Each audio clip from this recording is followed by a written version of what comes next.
जय माता की दोस्तों। माता रानी की कृपा आप और आपके पूरे परिवार पर सदा और सर्वदा बनी रहे। दोस्तों आपका स्वागत है अपने channel my lovely home and garden में।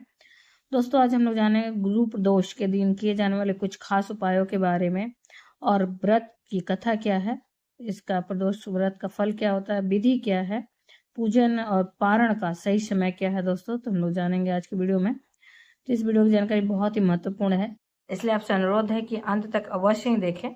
कोई भी जानकारी आपको अच्छी और उपयोगी लगे तो लाइक करें, और पहली बार मेरे चैनल पर आए हैं तो मेरे चैनल को सब्सक्राइब करें, बेल नोटिफिकेशन अवश्य दबाएं जिससे आने वाली वीडियो आपको सर्वप्रथम मिल सके। दोस्तों गुरु प्रदोष व्रत बहुत ही शुभ और कल्याणकारी माना जाता है। कहते हैं कि इस व्रत को करने से भगवान शिव के भी भगवान विष्णु के आशीर्वाद प्राप्त होती है।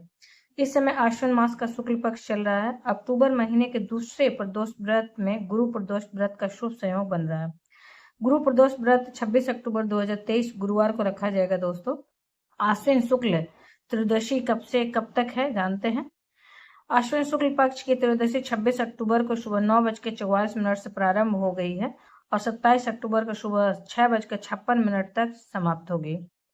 गुरु प्रदोष व्रत की पूजा का जो मुहूर्त है, प्रदोष व्रत में शिव पूजन प्रदोष काल में करना अति लाभकारी माना जाता है। प्रदोष काल का समय सूर्यास्त के बाद रात्रि के आने से पूर्व का समय होता है। 26 अक्टूबर को शिव पूजन का शुभ मुहूर्त शाम 5:41 से लेकर रात 8:15 तक है।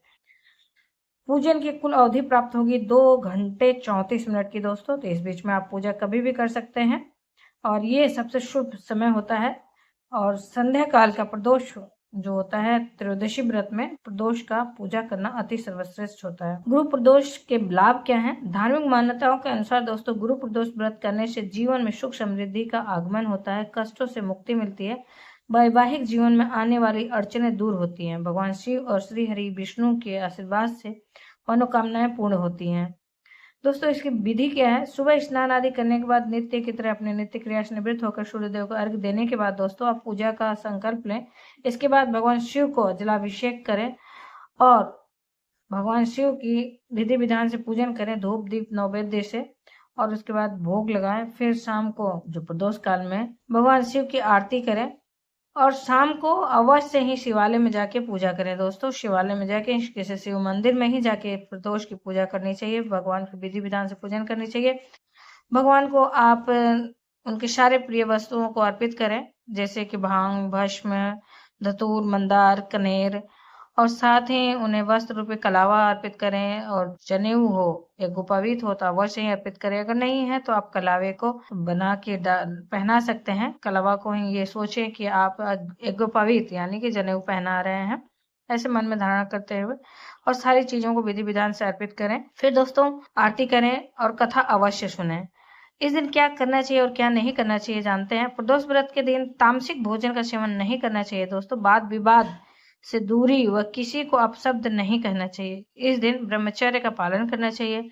प्रदोष व्रत के दिन गरीबों और जरूरतमंद की मदद करनी चाहिए। भगवान शिव का ज्यादा से ज्यादा ध्यान करना चाहिए और उनकी शरण में रहना चाहिए। दोस्तों अब जानते हैं इसका पारण का समय क्या है। गुरु प्रदोष व्रत का पारण जो 27 अक्टूबर 2023 को किया जाएगा। व्रत पारण का समय 27 अक्टूबर को सुबह 6:56 के बाद होगा। आप इसके बाद कर सकते हैं पारण। फिर दोस्तों इसकी कथा क्या है जानते हैं। पौराणिक कथा के अनुसार एक नगर में एक ब्राह्मणी का घर था। उसके पति का स्वर्गवास हो गया था।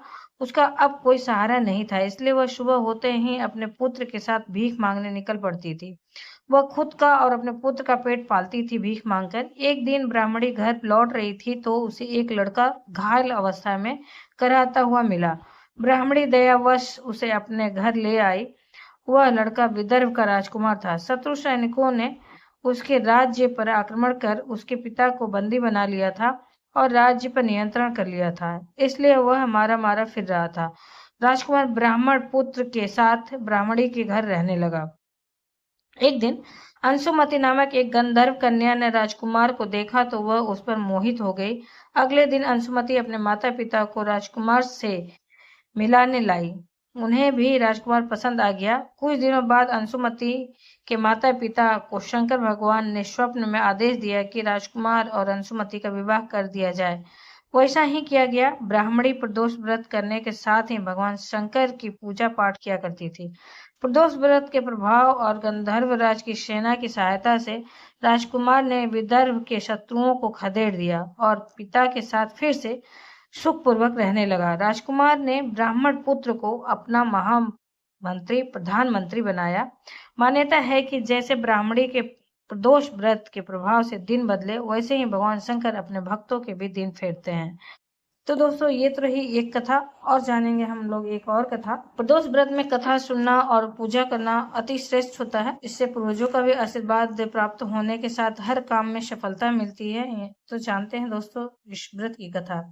हिंदू धर्म में भगवान शिव के प्रदोष व्रत का विशेष महत्व माना जाता है। व्रत हर महीने त्रयोदशी को पड़ता है। मान्यता है कि कोई भी इस व्रत को विधि विधान से करता है तो जीवन में सुख सुविधाओं की कोई कमी नहीं रहती है।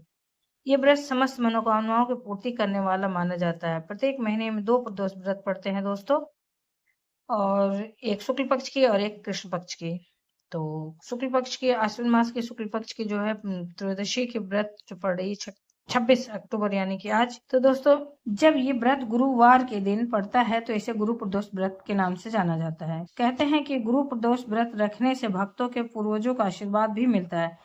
प्रदोष व्रत हर महीने में 2 बार पड़ता है, ये तो हमने पहले ही बताया है, और ये सभी मनोकामनाओं को पूर्ण करता है दोस्तों। तो दोस्तों, एक बार इंद्रदेव और वृत्तासुर की सेना में घनघोर युद्ध हो गया था। देवताओं ने राक्षस सेना को पराजित कर नष्ट भ्रष्ट कर डाला। इसे देख वृत्तासुर अत्यंत क्रोधित होकर स्वयं युद्ध को उद्यत हुआ। आसुरी माया से उसने विकराल रूप धारण कर सभी देवताओं को भयभीत कर दिया। ये देख देवता लोग गुरुदेव बृहस्पति की शरण में पहुंचे। फिर उसके बाद दोस्तों, बृहस्पति महाराज बोले, पहले मैं तुम्हें वृत्तासुर का वास्तविक परिचय दे दूं। वृत्तासुर बड़ा तपस्वी और कर्मनिष्ठ है। उसने घोर तपस्या कर शिव जी को प्रसन्न किया। पूर्व समय में वह चित्ररथ नाम का राजा था। एक बार वह अपने विमान से कैलाश पर्वत चला गया। वहां शिव जी की जगह माता पार्वती को विराजमान देख वो उपहास पूर्वक बोला, हे प्रभु, मोह माया में फंसे होने के कारण हम स्त्रियों के वशीभूत रहते हैं, किंतु देवलोक में ऐसा दृष्टिगोचर नहीं हुआ कि स्त्री आलिंगनबद्ध हो सभा में बैठे। चित्ररथ के ये वचन सुन सर्वव्यापी शिव शंकर हंसकर बोले, हे राजन, मेरा व्यवहारिक दृष्टिकोण पृथक है। मैंने मृत्युदाता कालकूट महाविष का पान किया है, फिर भी तुम साधारण जन की भांति मेरा उपहास उड़ाते हो।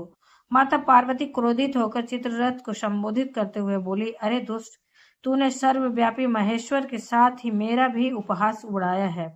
अतः मैं तुझे ऐसा शाप दूंगी कि फिर तू ऐसे संतों के उपहास का दुस्साहस नहीं करेगा। अब तू दैत्य स्वरूप धारण कर विमान से नीचे गिर जाएगा। जगदम्बा भवानी के शाप से चित्ररथ राक्षस योनि को प्राप्त हो गया। तो श्रुता नामक ऋषि के श्रेष्ठ तप से उत्पन्न हो वृत्तासुर बना। गुरुदेव बृहस्पति आगे बोले, वृत्तासुर बाल्यकाल से ही शिव भक्त रहा है। अतः हे इंद्र, तुम बृहस्पति प्रदोष व्रत कर शंकर भगवान को प्रसन्न करो। देवराज ने बृहस्पति प्रदोष व्रत किया। गुरु प्रदोष व्रत के प्रताप से इंद्र ने शीघ्र ही वृत्तासुर पर विजय प्राप्त कर ली। बोलो उमापति शंकर भगवान की जय। हर हर महादेव। अब हम लोग जानेंगे आज का उपाय। दोस्तों, आज आप प्रदोष काल में पूजा करने जाएं तो अवश्य ही आप गंगा जल एक लोटे में डाल लें। पीतल का ले सकते हैं लोटा या तांबे का। उसमें आप फिर जल मिश्रित करें, जल से भर दें। उसमें आप 5 बेलपत्र ले सकते हैं, अगर नहीं उपलब्ध है तो 1 भी डाल सकते हैं, और थोड़ा खड़ा मूंग डालें, उसमें चावल डालें। फिर उसके बाद इस जल को भगवान के ऊपर अर्पित करें, और आज धतूरे का फल अवश्य ही अर्पित करें और अपनी मनोकामना को बोलें। दोस्तों, यदि आप हर एक प्रदोष को ये करते हैं तो आपको अवश्य ही लाभ मिलेगा। आपका बहुत दिन से रुका हुआ कोई काम या मनोकामना जो नहीं पूर्ण हो रही है, अवश्य ही शीघ्र और शीघ्र पूर्ण होगी। दोस्तों, एक बार करके देखिए, बहुत ही फल देने वाला ये उपाय है। तो दोस्तों, मिलते हैं नए वीडियो में नई जानकारी के साथ। तब तक के लिए धन्यवाद। जय माता की। माता रानी की कृपा और आपके पूरे परिवार सदा और सर्वदा बनी रहे दोस्तों।